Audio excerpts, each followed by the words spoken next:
Oke, kami ke-9 kita lanjut pembelajaran kita tentang pembentukan sel kelamin dan kelainan dan penyakit pada sistem reproduksi pada manusia ya.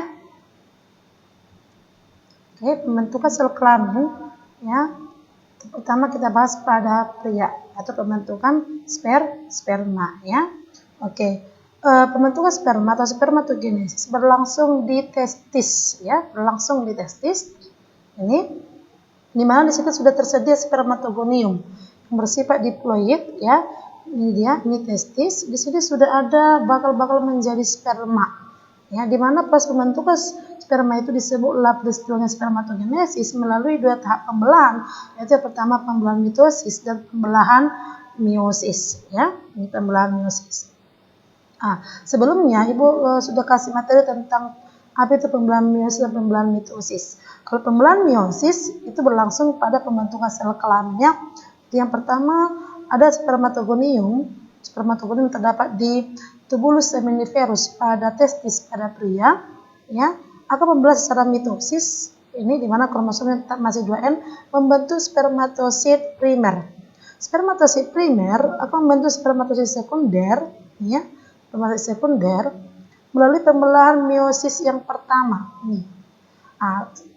Spermatosit sekunder akan membentuk spermatid. Ini spermatid, ini dia. Melalui pembelahan meiosis yang kedua. Spermatid nanti akan menjadi matang dan mengalami maturasi pendewasaan di epididymis, membentuk sperma, 4 sel sperma yang haploid, yang kromosomnya N, dan semuanya bagus. Semuanya fungsional. Jadi ini gambarannya, ini tadi testis diperbesar, ini di tubulus seminiferus, ini terus berbesar lagi seperti dia tahapnya spermatogonium, spermatosit primer, sekunder, spermatid terbentuk sperma. Jadi sekali berlangsung spermatosit primer akan membentuk 4 sel sperma yang fungsional. Oke, ya, kita lanjut. Ini sekarang pembentukan sel kelamin pada wanita namanya disebut peristiwa oogenesis.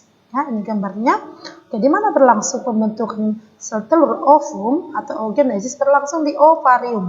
Jadi kita punya ovarium, sebelum Ibu bahas sudah Ibu jelaskan ovarium kita punya 2, ada di kiri dan di kanannya.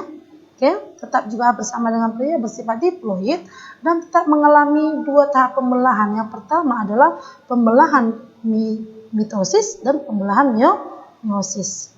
Oke, hampir sama ya, di mana oogonium atau sel induk sel telur ini akan membentuk oosit primer melalui pembelahan mitosis masih ya, karena di sini kromosomnya masih tetap 2N, ya.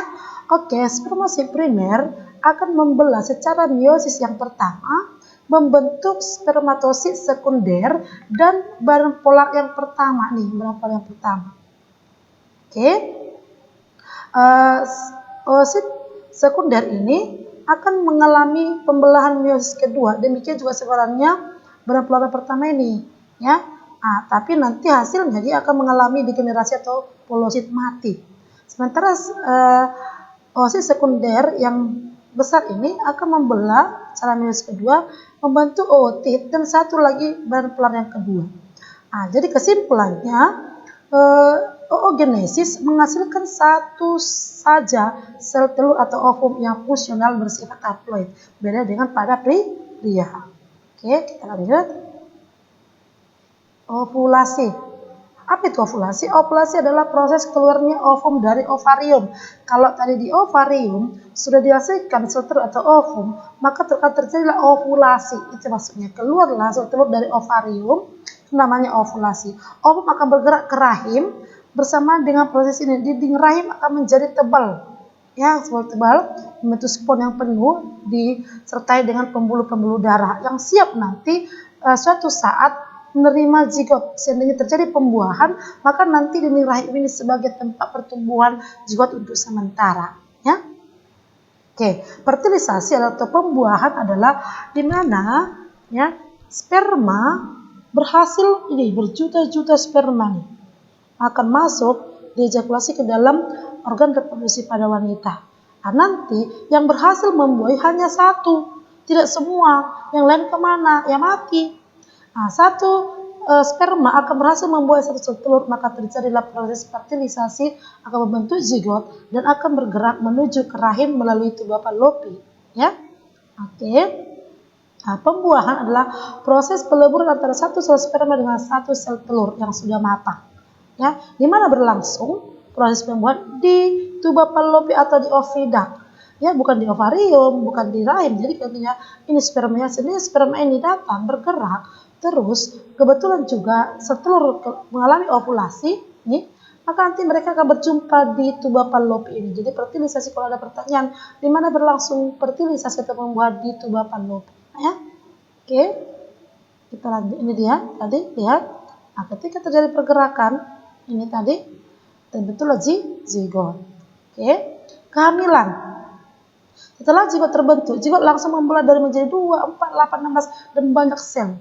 Dalam waktu yang bersamaan dinding rahim menebal penuh dengan pembuluh darah yang siap menerima zigot, juga menempel pada dinding rahim untuk berkembang.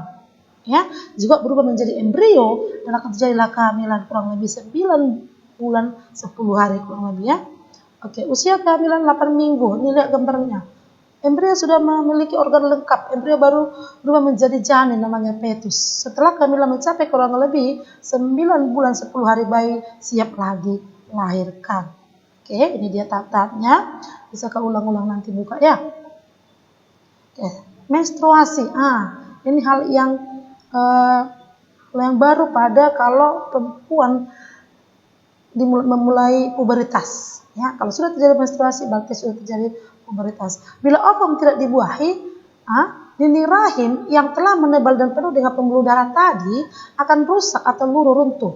Jadi kenapa terjadi menstruasi? Karena sel telur tidak dibuahi. Maka dinding rahim tadi yang dipertebal oleh pembuluh darah itu yang pecah, akan rusak, ibarat bangunan roboh. Ya, bersama-sama dengan ovum, jaringan tersebut dikeluarkan melalui vagina dalam proses menstruasi. Ya, jadi menstruasi itu artinya sel telur tidak dibuahi, maka meluruh bersama dinding rahim. Ya, disebut istilahnya haid. Oke, penyakit pada sistem reproduksi. Nih, atau PMS, penyakit menular seksual, ada gonore. Ini karena bakteri Neisseria gonorrhea. Jadi gini, gimana kita supaya tidak kena penyakit sistem reproduksi ini? Ya, maka tetap menjaga kebersihan organ reproduksi. Yang kedua, tidak boleh melakukan hubungan bebas, ya, supaya tetap menjaga kesehatan. Oke, pertama gonore, penyebabnya bakteri, dilakukan melalui hubungan seksual. Akibatnya nanti meradang pada organ reproduksi, ya. Yang kedua, sifilis atau raja singa, bakterinya Treponema pallidum, tetap ditularkan melalui hubungan seksual. Ya, bisa rusak organ reproduksi, ya. Yang ketiga, herpes. Nah, ini virus. Ya, juga ditularkan melalui hubungan seksual. Maka yang berulang-ulang ibu bilang, tidak boleh melakukan hubungan bebas, ya. Akibatnya gangguan paru reproduksi, kulit dan menyebabkan kanker rahim. Jadi tetap dijaga kebersihan, ya. Terus keputihan, ini yang sering mungkin, ya. Keputihan. Kenapa keputihan? Ada parasit jamur yang namanya jamur Candida albicans, makanya gatal. Kalau dari protozoa namanya Trichomonas vaginalis. Bisa juga karena virus. Karena mikroorganisme ini suka lingkungan yang lembab, ya. Yang mengandung dan hangat. Dia sering ditemukan pada wanita hamil dan penderita diabetes. Akibatnya gangguan pada organ reproduksi wanita. Jadi harus tetap dijaga kebersihannya, ya, nak, ya. Oke, AIDS sudah sering kita dengar, ya. Ini bukan hal yang baru lagi. Ini karena penyebabnya virus. Akibatnya apa? Hilang kekebalan tubuh. Jadi sampai sekarang penyakit AIDS tidak bisa disembuhkan karena diserangnya itu adalah sel darah putih sebagai pertahanan tubuh. Jadi nggak bisa disembuhkan, ya. Oke, penyebarannya bisa kontak cairan tubuh. Yang penderita AIDS, ya, juga hubungan seksual juga bisa, ya. Ya. Sekian dari ibu untuk sementara ini. Demikianlah pembelajaran kita tentang sistem reproduksi, ya, pembentukan sel kelamin dan gangguan pada sistem reproduksi.